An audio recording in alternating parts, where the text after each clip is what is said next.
ជាគ្រប់រូបត្រូវតែដឹងនេះគឺជាផែនទីសម្រាប់ប្រើប្រាស់ផ្ទៃក្នុងដោយមានខ្សែព្រំដែនដកស្រង់ពីផែនទីឧបសម្ព័ន្ធមួយសារក្រមឡាអេថ្ងៃទី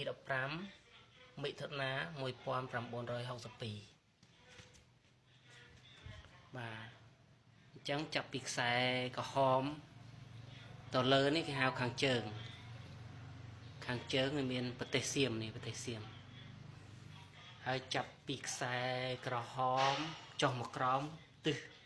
ខាងត្បូងហើយងាកមកខាងស្ដាំដៃគេហៅទិសកើតហើយខាងឆ្វេងដៃនេះគឺខាងលិចអញ្ចឹងខ្សែក្រហមនេះគឺជាខ្សែក្រហមជាបន្ទាត់ព្រំដែនកម្ពុជាសៀមដែលសៀមនិងកម្ពុជាទទួលស្គាល់បាទហើយនេះគឺជាភ្នំទ្របបាទអញ្ចឹងពីភ្នំទ្របមកដល់ខាងជើងត្រង់តើមានចម្ងាយប៉ុន្មានគីឡូម៉ែត្រនៃភ្នំទ្របហើយងាកមកនេះគឺជាប្រលានឥន្ទ្រីអញ្ចឹងបើយើងគូសបន្ទាត់ត្រង់ទៅខាងជើងត្រង់មានចម្ងាយប្រមាណហើយមកខាងកើតត្រង់ព្រំដែននេះពីបន្ទាត់ព្រំដែនមកនេះមានចម្ងាយប្រមាណគីឡូម៉ែត្របាទអញ្ចឹងពីដើមប្រទេសយើងអត់មានផ្លូវទេអញ្ចឹងភ្ញៀវទេសចរទាំងអស់តែងតែជិះយន្តហោះមកចតនេះរួចហើយមកលេងប្រាសាទព្រះវិហារនេះ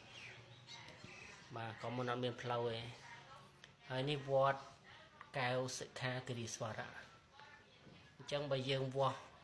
ពីវត្តនឹងទៅទិសខាងជើងត្រង់មានចម្ងាយប៉ុន្មានហើយងាកមកខាងកើតគឺប្រាសាទព្រះវិហារហើយពីកម្មចណ្ដើរនេះមកដល់ពីព្រំដែនមកដល់ចណ្ដើរមានចម្ងាយប៉ុន្មានបាទអញ្ចឹងយើងមើលជើងកូនខ្មែរទាំងអស់គ្នាត្រូវតែចងចាំឃើញទេសំខាន់ណាស់នេះដែលសៀមចង់បានឥឡូវនេះគេហៅថាវាលឥន្ទ្រីពីដើមដោយសារយើងអត់មានផ្លូវមានអីចឹង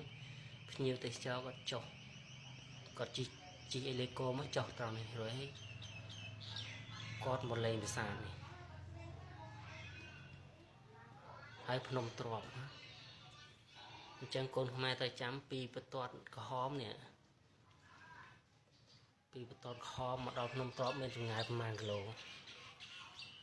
ហើយបើសៀមចង់បោះគោលគឺអាចធ្វើលបងបានតែម្នាក់